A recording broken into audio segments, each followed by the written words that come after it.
Edwards is my favorite player in the NBA. Anthony Edwards seeking attention? I'm going straight to the top. Just put the stack on the clock. I am Rihanna's a shot. I'm going straight to the top. Yo, what's going on, everybody? Mike here, Sports in the Real podcast, coming at you once again. As always, appreciate everybody joining me, checking me out for a couple minutes, listening, watching, YouTube, Spotify, Apple Podcasts, wherever you're listening, wherever you're watching. As always, thanks for checking me out. Welcome if you're new here.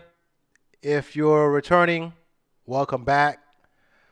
Hang out for a while, check out other videos, and, get to know me a little bit.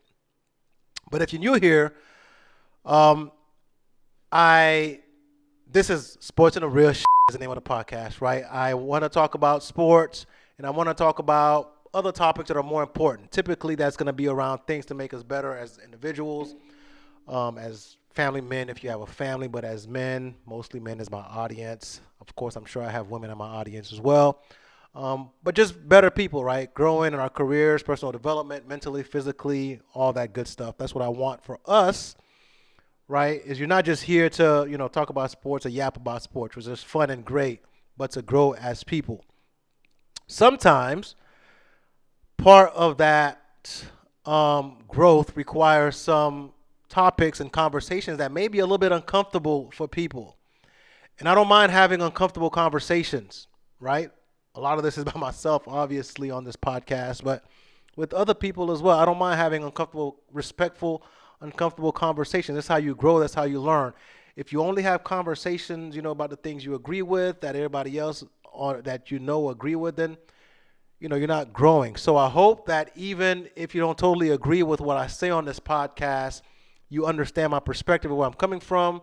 And, if you leave a comment, we can have respectful dialogue, or whatever the case may be. But some of the conversation can be uncomfortable. And that leads me to starting off this podcast episode, not really where I wanted, where I was planning to go. I wasn't planning to go here when I, was writing up this podcast episode, right? But I have to go here. A couple items that I feel like is near to me, and if I don't touch on it, I feel like I'm fronting to myself if I don't touch on it. So let's start here. So as some of you may know, some of you, a lot of you probably don't know, I am Haitian American. And in the news recently has been some ridiculous stuff said about Haitians and Haitian, immigrants, they're being called illegal immigrants, across the country. And, they're being labeled and tagged as doing all kinds of crazy stuff. And, the most recent event, right? And I try to stay out of politics as much as possible because to me, politics is like a game that the average person is never going to win, right? Politics and these laws are created really for rich people, right? Because none of the stuff that they do is really with us in mind, right? We're just like a bystander, right? So we may get some of the benefits, but the benefits are truly, somehow it's more for rich people, regardless of how they try to spin it. That's just my viewpoint on it. So the average folk is left with the crumbs in my mind when it comes to political conversations. So I try to stay as far away from political conversations as possible because a lot of it is, frankly, a waste of time for people at my tax bracket. Maybe when I get up there one day, I might change my mind. Get out and vote. I'm not telling you not to vote. I'm not going to be irresponsible and say don't vote. Vote. Exercise your vote and what's best for your interests. But for the most part, a lot of the talk in politics is nonsense, right? At least at the federal level. Now, the local level, totally different story. But anyway, enough of that, right? So I try to stay away from politics. But recently, Haitians made the news. And I couldn't keep my mouth shut, and not say anything as a Haitian and Haitian American, right, about what's going on. Most recently, it was on the presidential debate the other night. And basically what they're saying, what's hitting social media and, gone viral now is that supposedly, there's these Haitian illegal immigrants and, across the country. The specific examples were in Springfield, Ohio, who are going around eating people's pets. They're eating their cats. They're eating their dogs. Another story you're talking about, Haitians are eating people's geese and, just going around and picking up geese and cutting off their necks and eating them, and all kinds of wild stories about Haitians. And social media is ablaze where the racist folks are all out talking about, the Haitians, are coming in, they're doing this and doing X, Y, Z. And then, of course, you have the defender saying, no, that's not Haitians. And, all of it, first of all, is a lie, right? As I read up on it, I didn't have to read up on it to know that it was a lie. But as I read up on it, essentially the town of Springfield, Ohio, there has been a large influx of Haitian immigrants. And these are legal immigrants who have come here under the Biden, program recently in the last couple years, 3-4 years. But these people are here legally. And apparently there's a lot of jobs in the Midwest in towns like Springfield, Ohio. And what's happening is that there's not, there's a lot of people coming in. There's an influx of these people coming in, and there's not really anywhere to put them. So the issue is not that these Haitians are, causing tremendous problems with eating people's cats and dogs, right? The mayor of the city or whoever, right?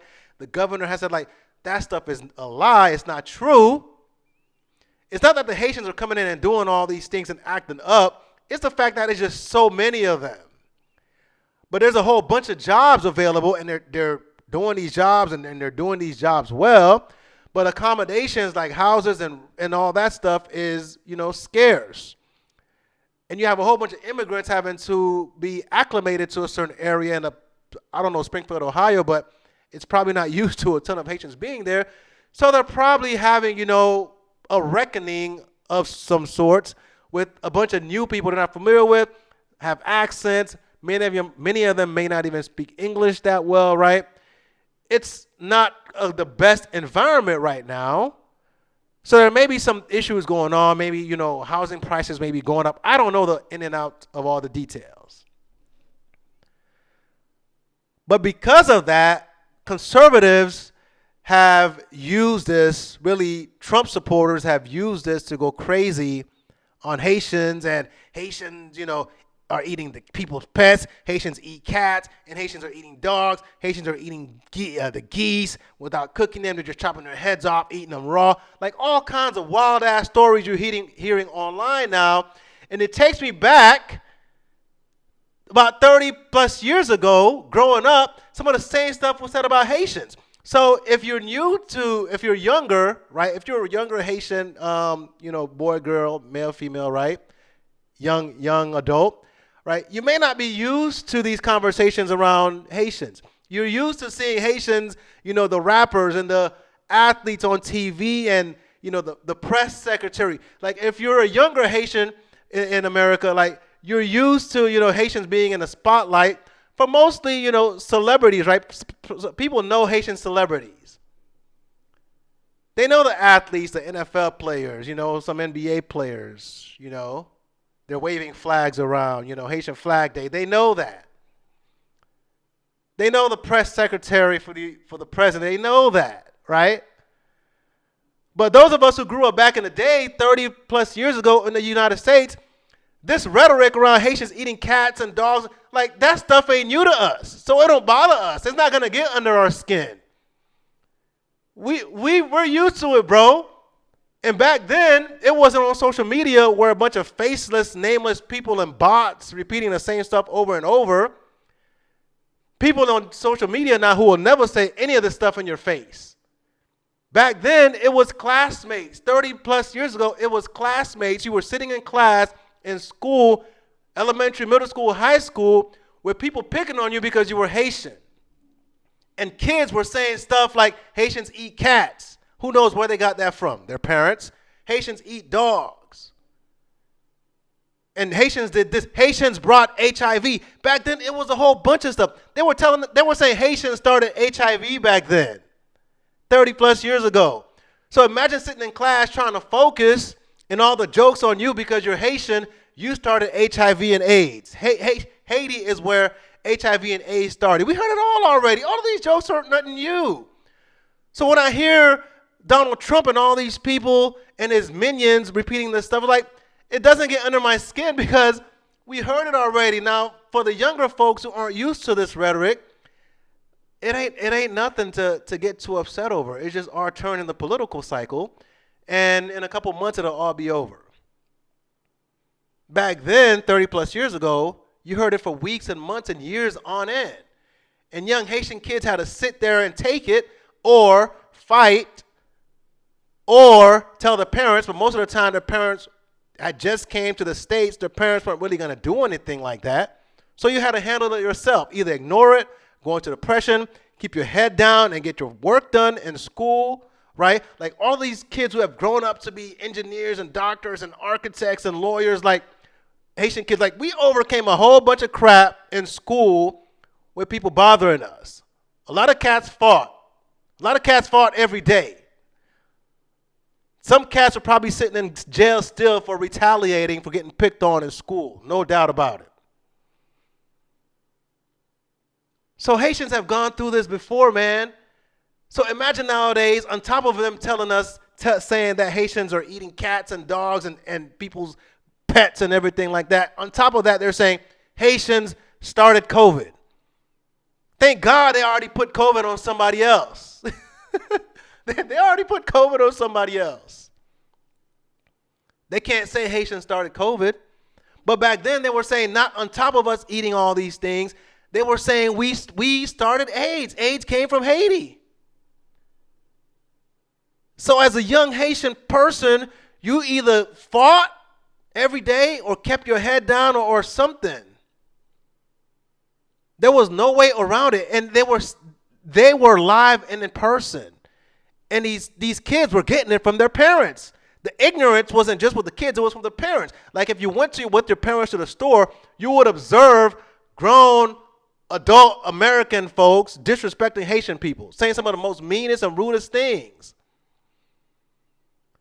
So if you experienced it back then, this stuff they're saying now is like, okay, well, I guess it's just our time again. Just like the Mexicans, every couple months, it's their time again to experience some BS.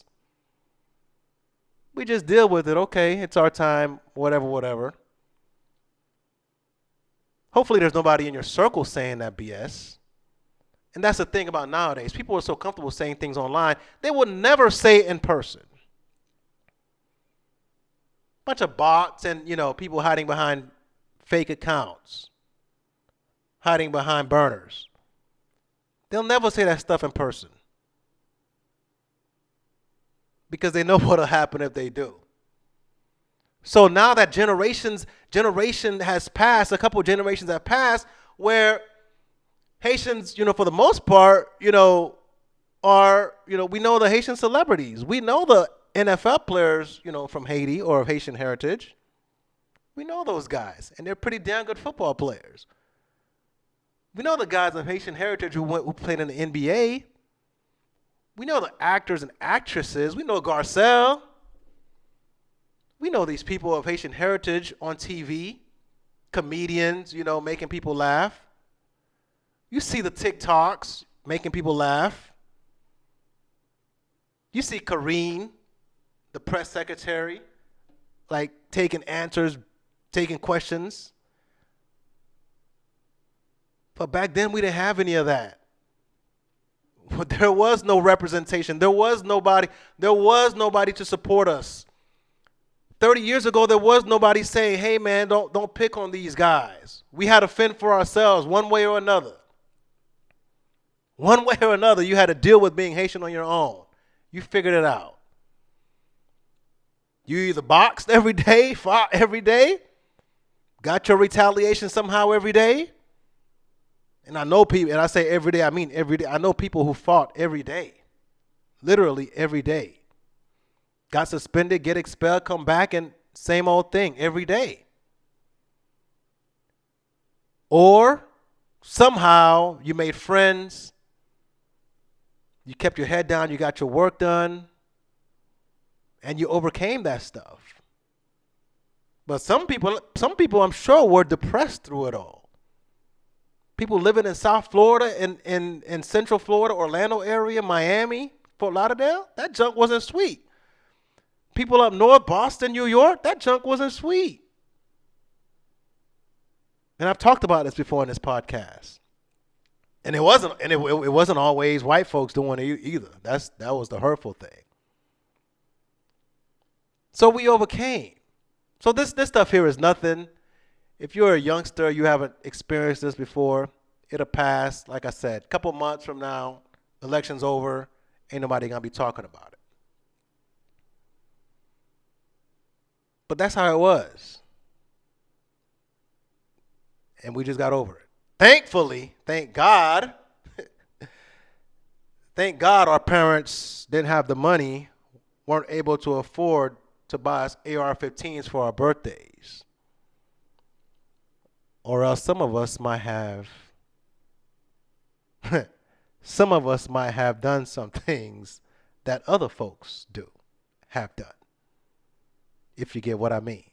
Thankfully, our parents weren't on that tip. If you know what I'm saying. But it's crazy because a lot of these people who talk about Haitians and immigrants and things like that, right?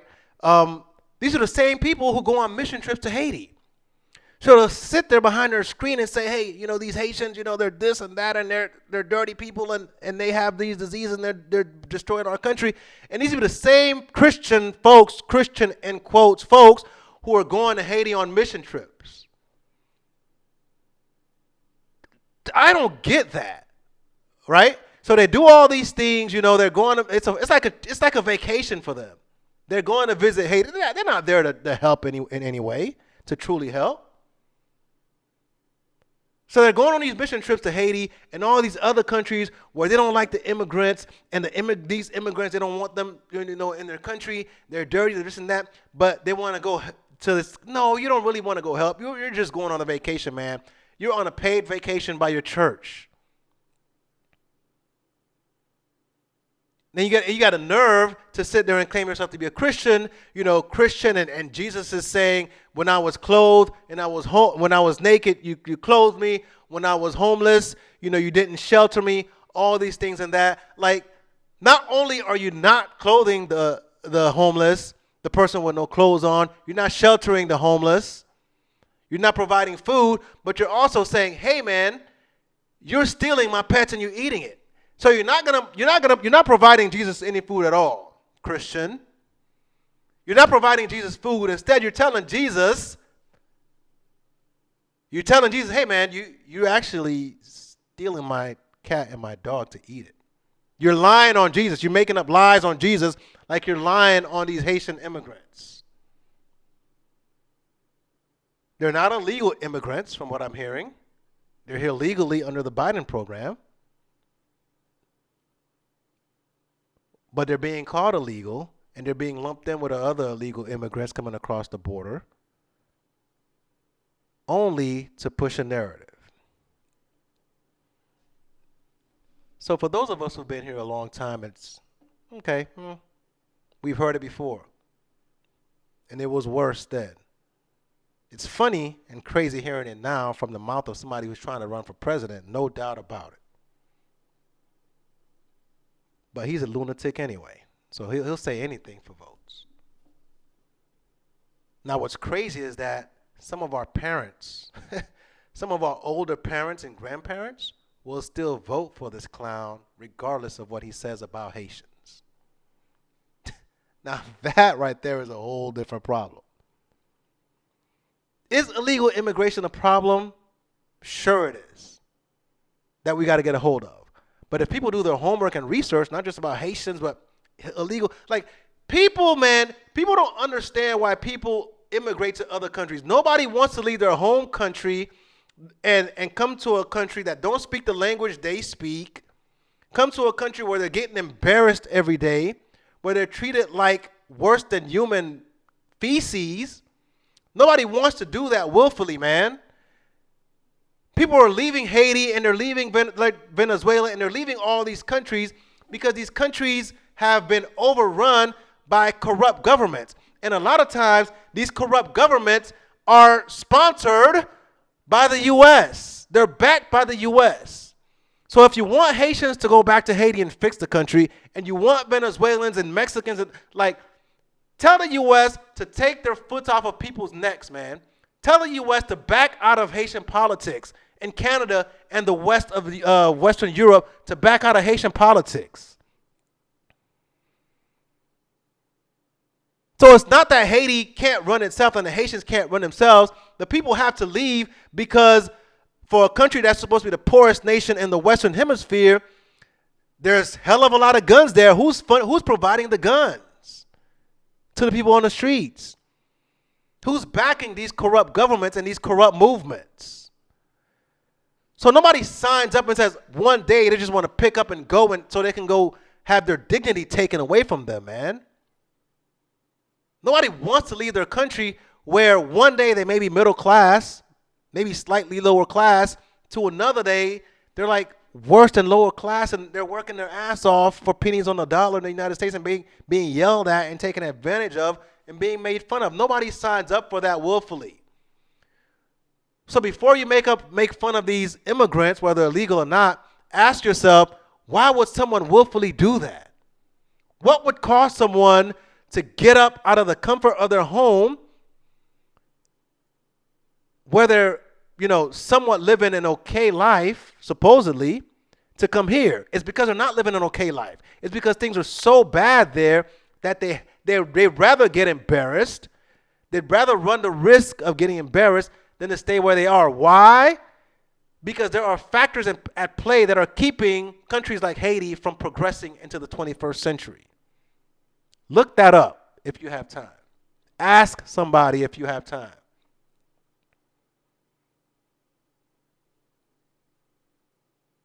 So that's what it is, man. I had to touch on that. It's just crazy, man. So yeah, if you're a youngster, if you're feeling down, we've been through it before. Your parents been through it before. Your grandparents, your uncles and aunts, they've been through it before. They know how to deal with that. They dealt with it firsthand in person. So it's no big deal to hear it on social media by bots and burner accounts. So that's my take on that, y'all. Appreciate y'all checking that one out. All right, let's move on. Something else I wanted to touch on, sports related but not about sports, is the Tyreek Hill situation. So Tyreek Hill, Miami Dolphins player, I'm a Miami Dolphins fan, as some of you know already. First week of the season, gets pulled over, gets into, crazy situation where he's pinned to the ground by the cops, and then he's all types of put in handcuffs, and then Calais Campbell comes, and he's put in handcuffs, and Jonnu Smith is at the scene, and he's being yelled at. Totally unnecessary situation, man. And it's the same kind of BS that Colin Kaepernick was kneeling for. And it keeps being repeated, just not on camera. And a lot of people are acting like, oh my God, Tyree should have complied and, this and that. Listen, man, anybody who's ever been pulled over, I'm a master at getting pulled over and giving speeding tickets. All right? I've been pulled over way more than I would like to admit. One time on one road trip from between Tallahassee and Atlanta, I got pulled over 3 times in one way, on a one-way trip. On one part of the trip from Tallahassee to Atlanta, got pulled over 3 times. Not proud of it. Most recently, a couple months ago, I got pulled over coming from Orlando to Atlanta. Got pulled over super speeder. Didn't know. I knew about the state of Georgia super speeder laws. Got pulled over in Tifton, Georgia. If you're driving in Georgia, man, don't speed in South or Central Georgia, all right? They will catch your ass 100%. So apparently the guy caught me at 88 in a 70 zone. Georgia has a super speeder law.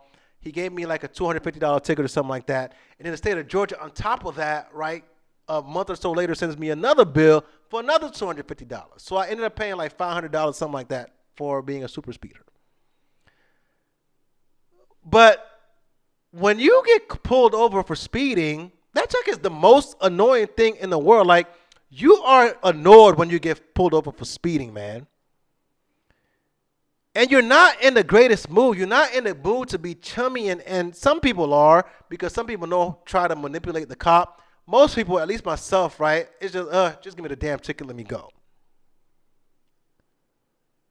So Tyreek wasn't probably wasn't feeling in the mood, man. It's like, okay, you got me. Take the driver's license, the registration, whatever you asked for, and go. And he put his window back up. And the cop, instead of going back to his car, which they usually do, once you hand over your stuff, they usually go back to the car. This guy decides to come back and instigate some BS. Oh, you got to put your window down. Oh, come on, man. Totally unnecessary. And the problem is with these cops is that at any time, right, you don't know who you're going to encounter. You don't know if you're going to encounter a nice guy or a guy who's on a power trip for no reason. White, Hispanic, black, whatever it is. You never know. So this guy escalated the situation for no reason. Like, it's not breaking the law to have your windows up. He already knew it was Tyreek Hill. It's not like Tyreek Hill, 45 minutes, 2 hours, whatever it is before the game, was going to go crazy and jeopardize himself playing in a football game. So this guy totally made a big deal out of nothing, escalated the situation. And, of course, Tyreke is not going to sit there and take everything, sitting down, yes, sir, no, sir. So he responds in kind, and it all snowballs from there. But the professional, the cop, these guys are supposed to be trained in de-escalating. They're supposed to be trained in keeping their composure. But that never seems to happen, at least on camera, with black folks. They always seem to take it up to the next level. Could Tyreek Hill have just said yes, sir, no, sir? Sure. But he's not required to do so, and he's not breaking the law when he does so. So it's just an unfortunate situation, man. And I wish that people who aren't black would understand the situation. And even some people who are black are saying certain things that I'm like, are you kidding? Like, you don't see school shooters get treated better than black folks getting tickets, speeding tickets? You don't see that? You don't see how even when black folks comply, like Philando Castile, still get shot up? You don't see that?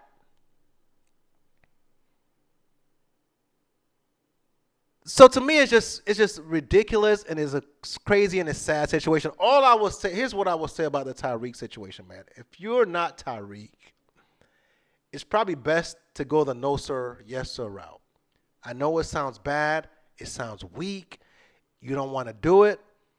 But, man, these cops are always on a power trip, and they have the weapon.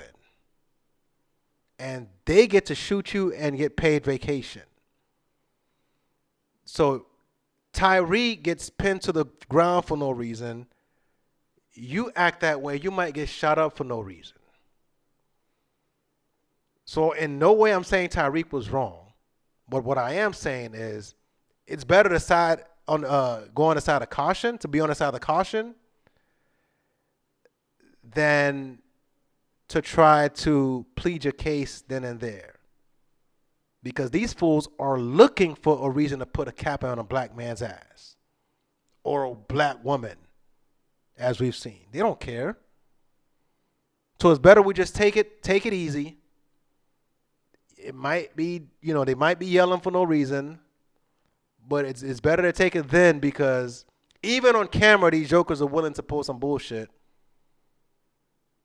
and get away with it. They get away with it. Get paid leave. Most of them don't get fired. They don't get held accountable. So I get it, Tyreek. I get it. You want to state your case. Why are you telling me to get out of the car? Why do I need to get out the car? I gave you what I needed to give you. You're supposed to go back and run the ticket. Come back, just give my ticket. It's hot as hell, probably in Miami. You know it's me. You know it's Tyreek. You already acknowledge that it's Tyreek Hill. Go write the ticket. But no, he was ready to escalate. So in those situations, young black man, black young lady, don't waste your time trying to plead your case at that moment. Let them be idiots, get the ticket, and get out alive. That's the message I'm going to tell my sons. Get out alive. Try your best to not, and I try my best not to have encounters with police officers, to be honest with you. But I do get speeding tickets. But I'm going to tell my kids, hey, man, if you have an encounter with a police officer, just do what they say, man. We'll deal with it another time. Because these jokers, they're looking for a reason to act big and bad, to be the tough guy. You don't want to be the reason they get to be the hero to racists. All right? Don't give them any reason to do that. So it's a tough situation, man. Of course, certain people are going to say what they want to say. Or they're going to talk about Tyreek, his history, and all this stuff. Have nothing to do with the case. Nothing to do with what's happening in front of them. It's more so, hey, he deserves it. He talked back. Oh, he did this, he did that in his past. If you're not a celebrity, it's best to just no sir, yes sir, and be on about your way. Let them take their frustration out on somebody else. All right. Let's move on, y'all.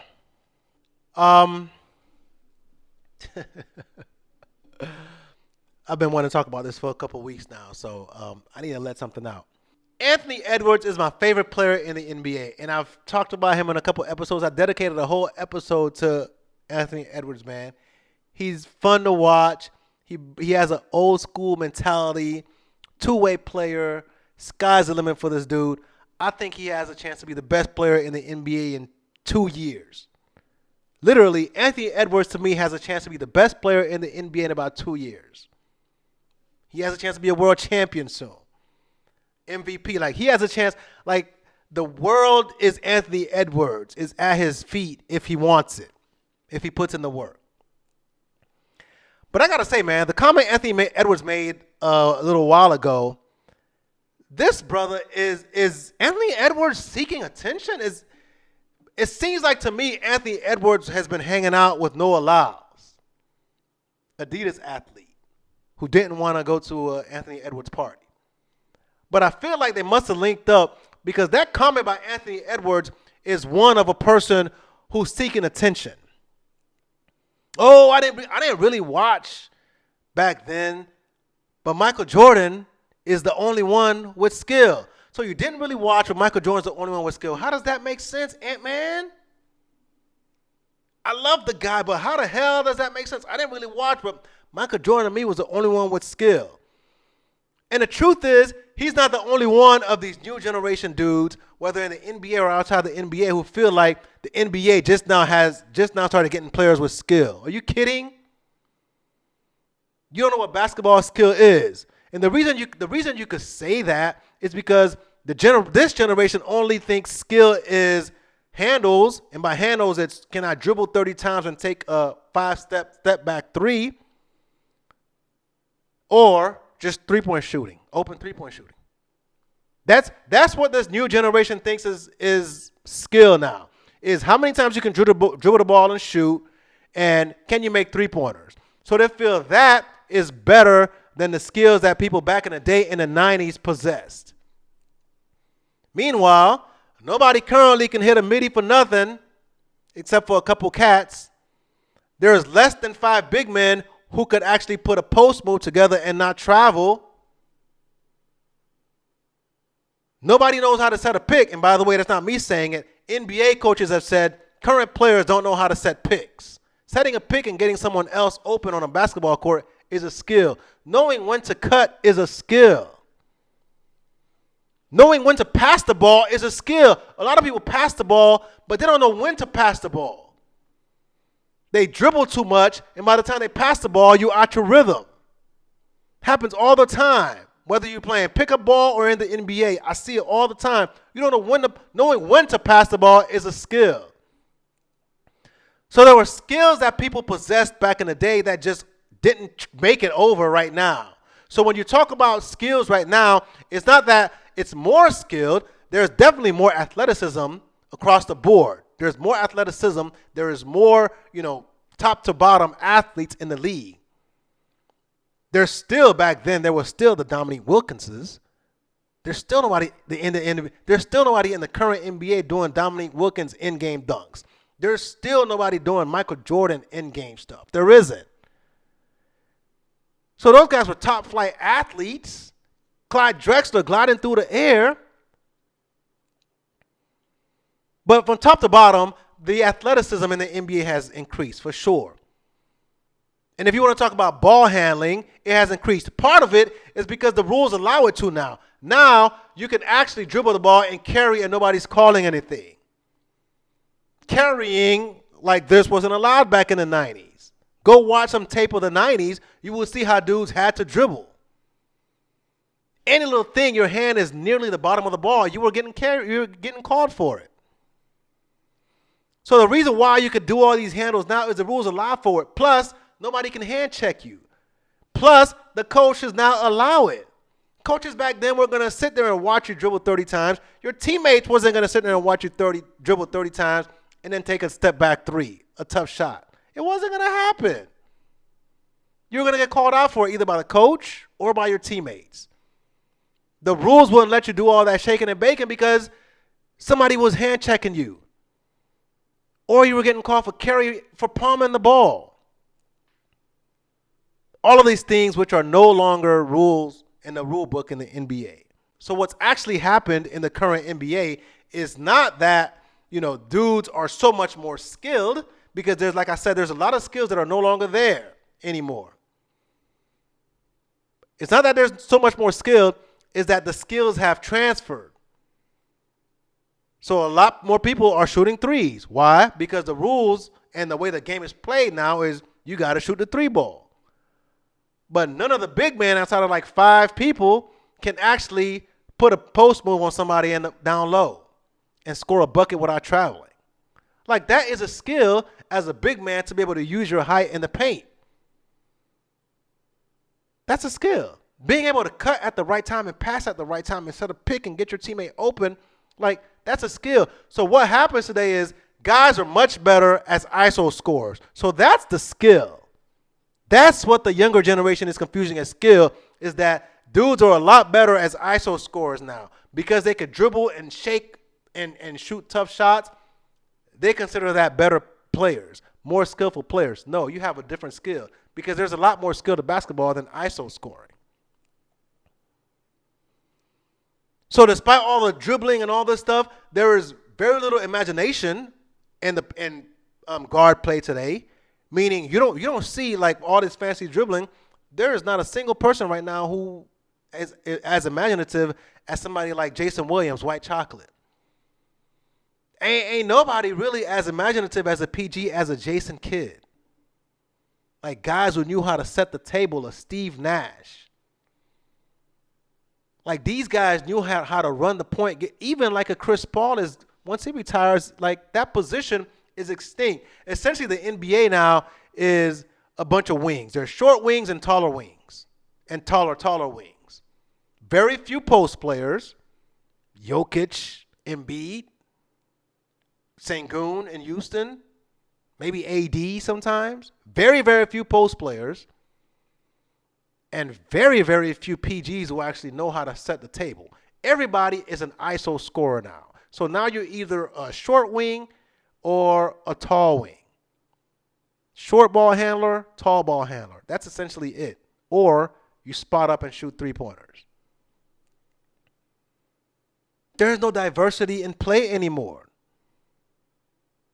So all that fancy stuff you do is all nice and good because the rules allow it. But the best player in the NBA is Nikola Jokic, the Joker, is dominating using 1980s basketball moves. Seriously, the Joker, as all the skills that people want to talk about in the NBA and, all the players in the 90s couldn't play currently, they don't have no skill. The best player in the NBA right now is the Joker, and he's beating up on fools using up and under moves from Kevin McHale in the 1980s. Up and unders and hook shots. Soft touch around the rim. Things that big men used to be able to do that they can't do no more, but the kids nowadays are wowed by it. Because they don't see it. They don't see it anymore. Like, oh, wow. Nah, Kevin McHale was doing that 40 years ago.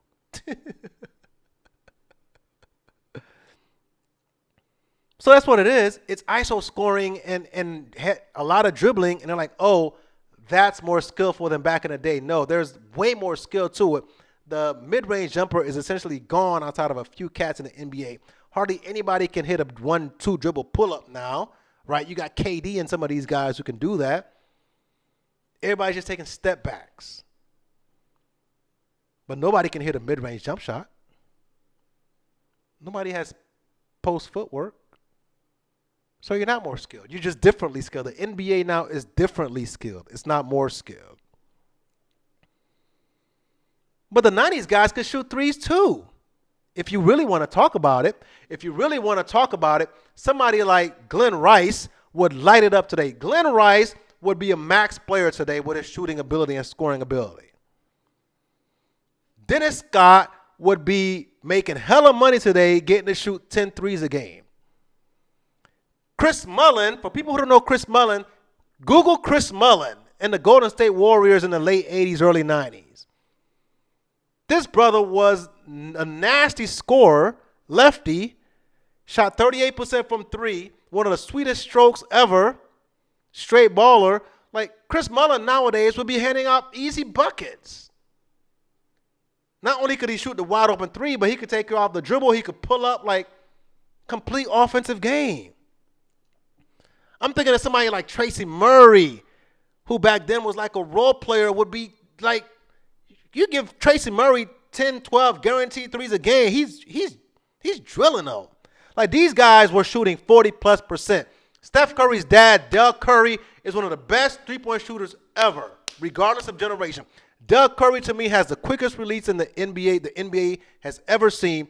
Like, and Del Curry was coming off his screens and shooting. Del Curry shot 40% from three for his career.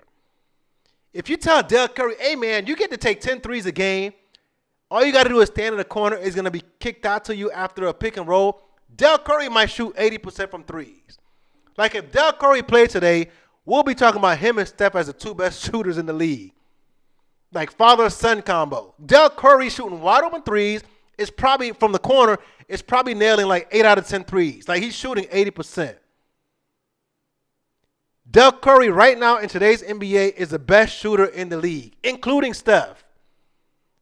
Now, Steph is able to shoot off platform and handle and shoot and do all that stuff, but just straight up and down shooter, if Del Curry plays today, he is literally shooting 80%. No joke. Because he had the quickest release in the game, and that junk was splash. Like, if it got kicked out to Del Curry, you weren't recovering out to the corner. But the game was played differently back then, and Del Curry was mainly shooting coming off screens. Screens at the top of the key, pin downs. Like, he was shooting on the run. He wasn't set. These guys nowadays think they're great three-point shooters, because they can shoot a set shot. Anybody who practices enough can shoot a set shot. How do you look when you're shooting on the move, on the run? That's how Del Curry was. Bro was shooting on the run with the quickest release ever. Glenn Rice was a tremendous three-point shooter, 40% for his career. This brother was pulling up in your face off the dribble, bro. Like Glenn Rice today is nasty. So there was plenty of three-point shooters back then. They just weren't given a chance to catch a rhythm. They could only shoot a couple of games before coach was like, you got to dump it down. That was the philosophy. It's not that they couldn't shoot. That was just the philosophy. The philosophy was play inside out. Start with the big man. He'll kick it out. You may call it inefficient basketball, but that's what it was. And it worked for some people. But analytics came and took over, and now everybody thinks they're a three-point shooter. So now it has fooled the fan into believing these guys are so much better three-point shooters. No, they're not. They're better three-point shooters because they take a lot, but they're not better shooters because back then, man, Ricky Pierce was a shooter. Like Dale Ellis was a shooter, man. I'm not even talking about guys like point guards like Mahmoud Abdul-Rauf, who would light it up today with his quickness and his quick release. Mark Price would light it up today off of a pick and roll and his ability to navigate a pick and roll, split the pick and roll. Oh, my God. John Stockton is killing dudes today off of a pick and roll. Can you imagine John Stockton running a pick and roll and there's no big man there? And the big man has to make a choice between guarding a lob or a three-pointer. And John Stockton's averaging like 20 assists if he plays today. He literally would. But people don't see that. They just see, oh, can you dribble 30 times and take a tough step back? That's not just skill, bro. That's just the way the game was played back then. But if you want to talk about ball handling, while these guys today all can do hezzies and crossovers and these and that are carries, take a look at ball handling back in the day. Who's a better ball handler today than Isaiah Thomas? And he was doing that without go back and watch Isaiah Thomas film. Zeke was doing this stuff without carrying, man. He couldn't put his hand under the ball. That was carrying. There's nobody today with better handles than Tim Hardaway. The senior Tim Hardaway. Nobody today has better handles than Tim Hardaway Sr. Tim Hardaway Sr.'s UTEP two-step crossover is the nastiest crossover ever. Let me say it again. Tim Hardaway's crossover is the nastiest legal crossover ever. There's some nasty crossovers, but dudes are hella carrying. Tim Hardaway's UTEP's two-step, my God. Like, that's a crossover right there. And nobody's doing that today. So Tim Hardaway would kill today. You can't touch him. And there's nobody in the paint. He is gone. Kevin Johnson is too quick. He is gone. Kevin Johnson, one of the most underrated PGs ever, had 5 seasons basically of 2010, averaging 20 and 10. People forget Kevin Johnson. Too quick. Like Penny Hardaway, 90s player, career cut short because of injuries. I promise, man, this is not hyperbole. If Penny Hardaway played today, he's probably the best PG in the league, all right? Tall, athletic, handle, he can post up, he can shoot. He has the vision, and he's a willing passer. There was nothing on the offensive end Penny couldn't do. Penny Hardaway plays today, 90s player, unskilled player. Penny Hardaway's playing today. Penny Hardaway is the best PG in the league. There is nothing on the basketball court Penny Hardaway couldn't do. And people like playing with him because he didn't need to take 30 dribbles and tough step backs. Like, you want to play with Penny because if you move, he got you to rock. That's why Shaq loved this guy. And his step back is one of the original step back. Penny step back is one of the nastiest moves ever. I'm telling y'all, Penny Hardaway plays today. He's the best PG in the league. You could throw out whatever name you want. Whatever, Luka included. Throw out whatever name you want. Penny is playing today. Big, tall guard with handles, with vision, with a shot, with quickness and speed. This brother is literally putting on a highlight show. He's a max player, and he's the best player in the league. But nah, they didn't have skill in the 90s at all. There was no skill in the 90s. So here's what's happened, Joe. I talked about the fact that, there's been a skill exchange. The skill has exchanged, right? It's gone from post play and moving without the ball and all these things to the skill has been exchanged to ISO scoring. So people think that ISO scores are more skilled. No, they're just ISO scores. There's more to basketball than ISO scoring. And then there's the three-point shooting. And I'm wondering, do people know there's such thing as functional basketball? Meaning, as a big man, every big man now, wants to be a three-point shooter. Oh, you got to be a three-point shooter. And Karl Anthony Towns, Anthony Edwards' his teammate, Karl Anthony Towns is like, yeah, he's the best three-point shooting big man ever. But is that beneficial to winning 5-on-5 basketball? Let me ask you this. Stay with me now. Karl Anthony Towns, self-proclaimed greatest shooting big man ever. Where was that when the team needed you against the Dallas Mavericks? Did they need your three-point shot?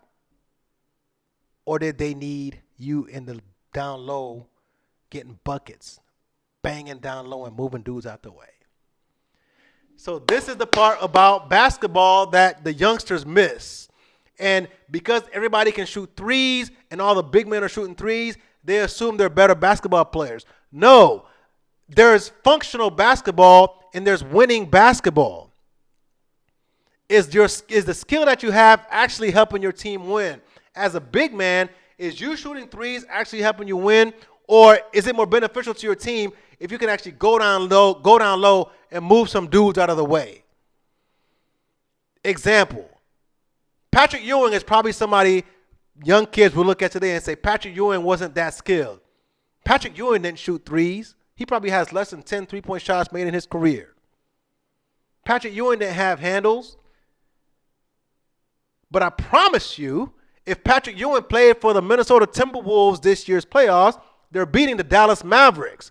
Because what the Timberwolves needed in that Dallas Mavericks series was not the greatest big man three-point shooting ever in Karl Anthony Towns. What they actually needed was somebody who could move into the paint and move some people out the way and dunk on some people and get some people in foul trouble. That's what they needed.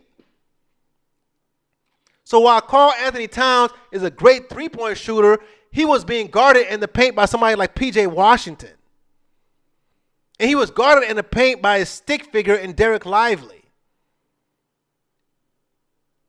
And Daniel Gafford. Like, if Patrick Ewing played for the Minnesota Timberwolves, he's not shooting threes. He's getting in the paint, and he's fouling them all out. Jason Kidd knows if somebody like Patrick Ewing is playing in the NBA right now and he's on the Minnesota Timberwolves, he can't guard him with P.J. Washington. That matchup is obsolete, bro. P.J. Washington is getting put into the rim. He's fouling out. But Patrick Ewing, by today's standard, is considered unskilled because he's not shooting threes and he's not doing million combo hezzies. That's functional basketball. Functional basketball is a big man who knows how to use his weight in the paint. So Patrick Ewing is not out there shooting threes. He's not being guarded and stopped by P.J. Washington in the playoffs. So Anthony Edwards, if Patrick Ewing, one of the unskilled guys from the 90s, is on your team, you probably have a ring on your finger right now. Because he's absolutely bodying P.J. Washington. And he's putting Derek Lively into the rim. Like, these guys are too small. They're falling out. In the NBA, another thing about post play, which the new generation doesn't understand, post play causes foul trouble. So if somebody who actually knows how to play in the paint, a big man who actually knows how to use his size, would have fouled out, would have gotten the whole Dallas Mavericks front line in foul trouble. But no, you're stuck with Karl Anthony Towns, the greatest big man three-point shooter ever, according to him, and Rudy, who is useless on the offensive end. But the youngsters don't think like that. All they think about is who can handle real nice and shoot tray balls. There's different parts of basketball, and there are different needs on a basketball court. So just because guys can shoot pre-programmed three-pointers, because that's all they've been practicing in the gym with their trainer forever, doesn't mean they're better basketball players. The Houston Rockets lost a chance at a championship. The Houston Rockets should have been a world championship, but they were just robots. They were pre-programmed to just shoot threes. Yeah, you could say they're better three-point shooters than previous generations, but they're pre-programmed three-point shooters. And they're pre-programmed players. When those 27 straight threes were falling, nobody had the ability or the sense to do something else. So you lost your chance at a championship because everybody was so skilled at three-point shooting, but then you had to do nothing else on the court. That's what I mean by functional basketball. Functional basketball is not just having a skill that you practice in the gym with your trainer. It's actually being able to use a skill or a combination of skills to win a game. And too many guys in today's game, they have pre-programmed skills. They have to take a certain number of dribbles in order to get their shot off. They have to take a tough step back to get a shot off, even though the lane may be open or midi may be open, which is a regular pull-up. It's pre-programmed. So yeah, the Houston Rockets cost themselves a championship because they were pre-programmed. Yeah, they're probably a much better three-point shooting team than any team of the 90s and any team of the 80s. But when 27 straight threes couldn't go in, nobody had the ability or the sense to do anything else. That's because you're pre-programmed, Mr. Skilled three-point shooter. There's more to basketball than dribbling the ball 100 times and taking three-pointers. So, yeah, Mr. Anthony Edwards, if you had Patrick Ewing on your team or somebody like Patrick Ewing on your team, even if they couldn't shoot three-pointers, you're probably a champion because there's nobody on the Dallas Mavericks who could hang down low with a Patrick Ewing. He's too big for him. And there's definitely nobody on the Boston Celtics who could hang down low with a Patrick Ewing. He's fouling out Al Horford. He's too light. He's fouling out skinny-ass Porzingis. They're too light. And now you, Anthony Edwards, is being guarded by somebody who can't touch you, or they're going to blow the whistle, and you're going to the free throw line with like 10 minutes left in the quarter. With 8 minutes left in the quarter, the team is in foul trouble because somebody like Patrick Ewing done got everybody in foul trouble. That's how it works, man. Functional basketball. So your man's is out here being a great three-point shooter. Nothing wrong with being a big man who can shoot. But if you're a big man who can shoot and can't use your size in the paint, and somebody who's 20, 30 pounds less than you can handle you in the paint, that's a problem. And that's what happened with the Minnesota Timberwolves. So Ant-Man, maybe you need to find somebody without skills who could actually go down low and get you some buckets. Foul some people out for you. Make it easy for you to drive into the paint.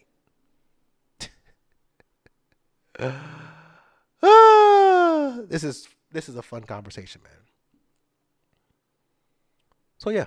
So here's another thing. I can go on for days on this topic. And listen, I said I was done with this conversation several episodes ago, but Ant-Man brought me back in, and because he did, I have to respond. My favorite player in the league said something ridiculous, and I have to respond. Another thing that came out of this thing, as people are going around saying, oh, 90s had no skill, only Jordan had no skills, so therefore Michael Jordan had no competition. You youngsters, go look up these guys. Go look up Clyde Drexler and tell me who today is stopping from Clyde Drexler from doing what he does. Go look up Joe Dumars and his stats. Strong, pit bull, shooter. Go look up Joe Dumars. Go look up Ron Harper and his athleticism.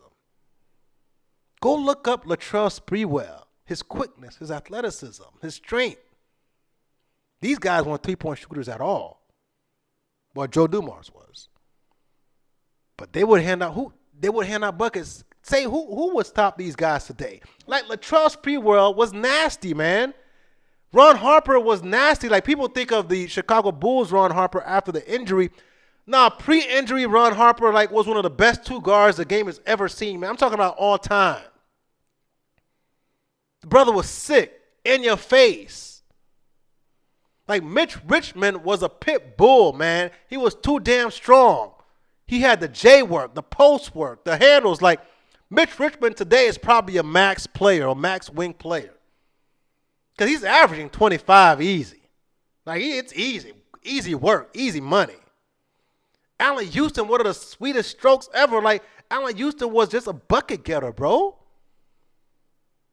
You talk about Grant Hill, like one of the most athletic cats the game has ever seen. Grant Hill's first step on the wing, I don't think that's been replicated since. He didn't have to combo and hezzy and through the leg, back through the leg 30 times. Grant Hill was one step and gone. Like all of these guys were in Michael Jordan's era, and despite all that, Michael Jordan reigned supreme. Why? Because he was just that dude. And people want to claim, oh, if Michael Jordan played today, well, he wouldn't dominate like he does today. Because it's a way more athletic league today. If Michael Jordan played today, he wouldn't be able to dominate because everybody else is just as athletic. Really? Michael Jordan wouldn't be dominant today because everybody else is athletic. Really? Meanwhile, the best player in the league is a big fat guy who looks like he's out of shape and out of breath. A 7-foot center, Nikola Jokic, using old school 1980s moves.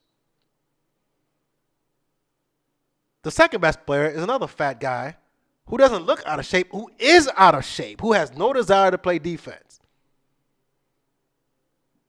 No athleticism in his body. Second best player, Luka. Third best player is probably Embiid, you would say. Embiid, who every time he jumps, his knee cracks. That Embiid? Nah, Jordan couldn't dominate in this league. Fourth best player is Giannis. Giannis, who drives in a straight line, has zero wiggle to his game. Straight line and dunk. Fourth best player, Giannis. Shai Gilgeous-Alexander, who really plays a 1990s game in terms of his mid-range game. Only difference is he gets to dribble the hell out the ball for 20 seconds on the shot clock. Nah, Jordan couldn't dominate, but Shai can. Jordan couldn't dominate. Jason Tatum is one of the best players in the league, but Michael Jordan, peak athletic, Michael Jordan couldn't handle these guys. Nah, they're too athletic. Jason Tatum has average athleticism. Shai has average athleticism. Nah, Anthony Edwards is like the 7th, 8th best player in the league.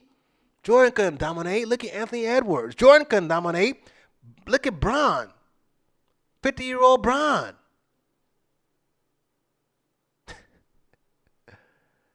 Jordan couldn't dominate. Look at KD. 45-year-old KD. Probably the 9th, 10th best player in the league right now. Steph. All these guys ready for retirement. So you're going to sit here and tell me that Michael Jordan, peak Michael Jordan, flying through the air Michael Jordan, hang time Michael Jordan, that Michael Jordan palming the ball, switching hands in the air Michael Jordan, pull-up game Michael Jordan, automatic pull-up game Michael Jordan, not even fadeaway Michael Jordan, peak athletics Michael Jordan, could not dominate in a league where the best player is a fat center using old school moves. The second best player is a fat guy who's not in shape, who has no desire to be in shape. The third best player is a guy who, whenever he jumps, his knee cracks. The fourth best player is a guy who drives in a straight line, hella athletic, but drives straight line, one speed, no wiggle. Another guy, best player, maybe fifth, sixth best player in SGA, who essentially plays a 90s game. Tatum has average athleticism. Ant-Man, great athlete, but nowhere near peak Jordan athletics. Bron, athlete, but way past his prime, ready to retire. So is KD. KD's game is essentially a 90s game if you take away the fact that he's tall as hell, 7 feet tall, got handles, and shoot threes. But his game is so fundamentally sound. The foundation of KD's game is 1990s. It's head fake, one dribble, two dribble, pull up, J work. KD ain't out here doing all these, I'm going to dribble for 24 seconds and then shoot the ball. He ain't that type of player. That's what made him so special in the Olympics. And that's why, segue, all of the players who got the most tick in the Olympics were guys who played that way. They were able to shoot, Devin Booker. They were able to shoot and pass and play as a team. They didn't need 20 seconds to dribble. You want to talk about functional basketball, the Olympics is a perfect picture of functional basketball. Because while guys in the NBA get to dribble for 20 seconds and then shoot, you couldn't do that in the Olympics. The rules wouldn't let you to do that. Guys could play defense. The court was smaller. So all the guys for the U.S. Olympic team who got heavy minutes in the Olympics were guys who actually played a 1990s style basketball. So LeBron and KD are old school players, and Steph is an old school player at heart. He just makes ridiculous shots, but he's fundamental as hell. Devin Booker is a 1990s player. He just happened to have a smooth stroke. But Devin Booker is a catch and shoot, 1-2 dribble pull-up player. He ain't doing all that messing around. All the guys who got heavy minutes were 1990s old school type players who knew how to play without the ball, who could cut, who could set picks, who had high IQ. So before you go about disparaging 1990s players, think about that. But back to my list. So you're trying to tell me prime Michael Jordan couldn't play with these guys? Prime Michael Jordan Prime Michael Jordan stands no chance in the league where the best player is Fat Jokic, second best player is Fat Luka, Embiid, whose knees cracking all the time, Giannis, who's a straight line driver, Shea, who's essentially a 90s player but regular athleticism, Tatum has average athleticism, and elite athlete but nowhere close to Jordan level athlete, Bron, who's on his way out the door, old man Bron, KD on his way out the door, but whose game is a fundamental 90s style game, and Steph, who's just an anomaly, right? Steph, LeBron, KD, all those guys are unicorns. They're anomalies, but they're also old. But you're telling me prime Jordan couldn't hang 30 in this environment, in this league, because cats are so athletic? No. That'll be a negative. Learn basketball. So yeah, man, I don't know what the hell got into Ant-Man. I appreciate him because that's a topic of conversation, of course. But yo, are you kidding? Of course there were skilled players back in the day. The skill has changed. There's a lot more athletes now, for sure, much more athletes, and a lot more three-point shooters because the rules say so and the game dictates that there be. But it's more so that the skills have been exchanged. Not that they're more skilled, the skills have been exchanged. You traded out paint, footwork for standstill three-point shooting. You traded out passing and kicking and moving without the ball and setting screens. You traded that out for ISO scoring. That's really what it's been, just an exchange of skill. That doesn't make one better than the other. Youngsters, get that through your heads. Learn basketball. All right, last thing before I get up out of here. NFL's back. Woohoo! NFL's back. First week 1 went by. Man, football is just crazy. Honestly, I'm gonna be honest here. I didn't watch any preseason this year, y'all. I don't know if it's because the Olympics came on, but I had no desire to watch the preseason. Like, I didn't know the preseason was going on half the time. Usually I'm like, man, I need something to watch. I'm missing football, but I didn't miss football at all until the regular season started. I'm like, damn, I missed this stuff. But football is back. College football, my Seminoles are 0-2. Our quarterback sucks, so my college football season is basically over, unfortunately. Damn, we made a mistake. So I'm not going to be talking much about college football, except for the Colorado Buffaloes, maybe, if there's something to talk about there. Of course, they're going to be talked about their overhyped Deion effect. I talked about them last season. Until I see something really special to talk about, I'm probably going to leave them alone. But the NFL, all right? Let's get to the NFL. Dun, dun, dun, dun. The NFL, to me, so what I want to talk about really with the NFL is the QBs, right? There are some QBs under some serious pressure this year. All right? Guys are getting fat contracts, and I said it before, man. The contracts for quarterbacks nowadays is stupendous. And a lot of guys are getting paid that I don't think, listen, I want everybody to get paid and make a lot of money, especially football players, for the harm they put themselves under, okay? But dang it, man, are you going to sit here and tell me that all these guys deserve so much money as quarterbacks while the running backs who may be better, New York Giants, since letting Saquon go because they prefer to pay Daniel Jones, and now Daniel Jones has proven to be a bum? Sorry, man. And Saquon is balling with the Eagles. So here's what I want to talk about for football for this week. There are some quarterbacks who are under some serious pressure to perform, in my opinion. All right? A lot of guys who have performed well in the regular season and put up some numbers, but now it's kind of put up or shut up time. So here are some quarterbacks. It's like put up or shut up time, all right? Very first on that list, and I hate to say it, very first on my put up or shut up list is Lamar, man. Lamar is getting, I hate to say it, Lamar is probably going to have this James Harden label around his neck. Great regular season, and then come playoffs, it don't look as good. I know it's a team game. I'm not saying Lamar has to win a Super Bowl, but he has to look better in the playoffs. People will say, well, what about Josh Allen? He hasn't won nothing. Josh Allen has actually looked good in the playoffs. He was 13 seconds away. His defense couldn't hold. 13 seconds away. So Josh Allen has had some dominant playoff performances. He's had some poor ones as well. But he's had some dominant playoff performances that his team should have won the game, but he didn't win. So Josh Allen, to me, has proven himself to me a pretty good playoff performer.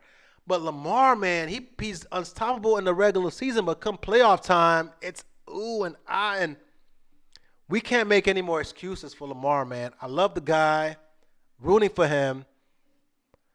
Whew, Lamar, number one under the gun, under the most pressure, under the microscope, whatever you want to say, Lamar number one. Number two quarterback under the most pressure. My favorite team, Miami Dolphins, quarterback Tua Tagovailoa. Tua is under a lot of pressure because he has to show that he can lead the Dolphins to a win against a good team when things aren't going great. When Tyreke is not getting open all the time, like he has to show he can win a tough game against a good team. Last year, the Dolphins couldn't beat a good team to save their life, and oftentimes Tua struggled. So Tua just got paid a hell of a lot of money. Happy for dude. Tua is going to have to show that he deserves all that money, that he's actually a franchise quarterback and not just riding the coattails of a great offense. So can Tua win some tough games against some of the better teams in the league when the defenses are breathing down his neck, when Tyreek is not running buck booty open? Can you do that for a brother? Little penny voice, can you do that for a brother? So Tua is under the gun. Tua is under the second most pressure to me in the league right now to perform up to that contract. Justin Herbert is under pressure. I don't care what nobody say. Justin Herbert has gotten a pass. He keeps getting put in these top 5 lists. He keeps getting called elite, and he's won Jack Jackson. Justin Herbert has won absolutely nothing, but all we hear is excuses and people calling him elite still. All I know is that for the last several years, it's been said and repeated that elite quarterbacks are able to carry teams. Elite quarterbacks are able to win despite their coaches, despite bad defenses, despite their weapons. Elite quarterbacks are able to carry teams. And so far, all we've made is excuses for Justin Herbert. So yeah, Justin Herbert is under pressure to me to perform up to that contract. Because so far, all we've had is excuses. Oh, Anthony Lynn is a bad coach. He cost some games. And all his coaches haven't been ready for prime time. Coach after coach has gotten blamed, and now he has Jim Harbaugh. So what happens if Justin Herbert doesn't win with Jim Harbaugh? What's probably going to happen is that Justin Herbert's going to win a lot of games with Jim Harbaugh, but his stats are going to suffer. So is he still elite? Is Justin Herbert going to still be elite if he wins a ton of games, wins playoff games, but he doesn't look the same as a guy putting up 4,000, 4,500-yard seasons? Throwing 80-yard touchdown passes? But so far, Justin Herbert's been given a pass. People calling him elite. He's in people's top 3, top 5 lists, and he's done nothing as far as win-loss record. So Justin Herbert is my third most under the gun player, quarterback. Fourth under the gun. I might get some flack for this. Joe Burrow, man. Joe Burrow. I've said it before. I've said it again. Joe Burrow has put up a lot of stats, and he had a pretty good run to take his team to the Super Bowl. And I like the guy, and he gets put in places where I don't know he should have been yet. And Joe Burrow is, to me, right, my number fourth most under pressure quarterback. Joe Burrow, he's under pressure because he has great weapons. But yet, it's like sometimes when those weapons, like week one, weapons weren't there, he looked god awful, right? Well, I should say all the weapons weren't there. He didn't look good at all. So I feel like Joe Burrow has gotten a pass, right? He has a swag and he does some things. But listen, man, and I've seen people say this online. Joe Burrow needs his guys on the field to look like Joe Burrow. When they're not there, it's different. He looks different. He's not like some of these other guys. He's not like Lamar. He's not like Pat, obviously. And he's not like somebody like Josh, right? When they don't have all the weapons, they could still do some things. Joe Burrow needs his guys there. So I think Joe Burrow's under pressure to perform. T. Higgins is injured. Like, I don't know, man. Was that run fluky? I mean, it kind of was to the Super Bowl, really. Because the Titans choked that game away where they were the favorite at home. The Titans should have won that game. Like, that elevated Joe Burrow's profile. I like the guy, but is Joe Burrow really top 5? I think Joe Burrow's under pressure this year to perform. You got to show that, hey, man, that year wasn't a fluke. It wasn't, oh, we were lucky because the Titans choked. Like, no, we can do this. Yeah, Joe Burrow's under pressure for me. Jalen Hurts, same reason as Joe Burrow. Jalen Hurts had a magical run to the Super Bowl, and I've said it before, and I'm going to say it again. I think the Eagles' Super Bowl window has closed. And as these linemen start to get older and teams start to figure them out, I don't know if Jalen Hurts can beat people from the pocket, man. Jalen Hurts hasn't proven to me that he can consistently win as a quarterback from the pocket. People want to call Lamar a running back. I think Jalen is more of a running back, not to be disrespectful, than Lamar. Jalen Hurts hasn't proven to me to be able to win his O-line and giving them 10 seconds to be able to pick people apart. And last year, they kind of went out sad. So, to me, Jalen Hurts is under pressure because he's getting paid hella bucks. And the week one, he didn't look that great, despite the fact having some okay stats. He didn't look that great. So, I still don't trust Jalen. Nice kid. I still don't trust Jalen as a quarterback who's going to sit back there when his pocket ain't clean to sit back there and pick people apart. He wants to take off and run.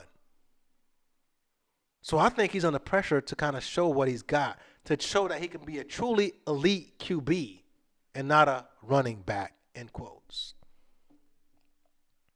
Can you believe that? People are going to say, wow, people are going to say, you're crazy, man. Jalen Hurts went to a Super Bowl. Nah, man. Some of those things are team accomplishments. Like, the team around him is stacked. But somehow I feel like Jalen Hurts holds them back. So Jalen Hurts is going to have to prove to me, a nobody, that he can be a QB and not a runner. So those are my 5 quarterbacks, top 5 quarterbacks who are under the most pressure to me this year. Lamar has to show that he can do something in the playoffs. Tua has to show something that he can do something when Tyreek Hill ain't wide open against good defenses, against good teams. Justin Herbert actually has to win games now and stop just putting up stats and getting put in top 5 conversation based off of stats. Joe Burrow, he's going to have to come back and show why he's been put in top 5 conversations after his second year. And Jalen Hurts has to show that he can actually be a QB and win games from the pocket consistently. Top 5 quarterbacks under pressure. What do y'all think? Take that for data. Who said that again? Take that for data. Oh, man. Good times. Good times. Well, I appreciate y'all hanging out. Happy to be back with y'all. Happy to be back talking about football. Now that the season's here, episodes will be coming more quickly. But I'm still looking. I'm going to have guests, y'all. Guests are coming. Trust me on this. Guests are coming. We're going to talk about sports sometimes. Sometimes we may not talk about sports. But I hope you guys join me anyway. I hope you guys follow along. We're going to have some good conversation, man, about some important stuff. I think, we things that we should know, things that will be beneficial, right? Football is a distraction. Football is a distraction. Sports is a distraction. But there's real life things happening, and there's real life opportunities that I want us to take advantage of. I don't want my followers to just be sports fans. I want you to learn something when you follow this channel. All right? Cool. Bet. So I'm going to leave it here, y'all. Thanks for watching as always. Love y'all. Let me know what y'all think. Leave your feedback. Don't forget to tell your friends, family, loved ones. Check it out. But I'll catch you guys next time. Mike, sports and the real shit. Peace. I'm going straight to the top. Just put the stack on the clock. I am Rihanna's a shot. I'm going straight to the top.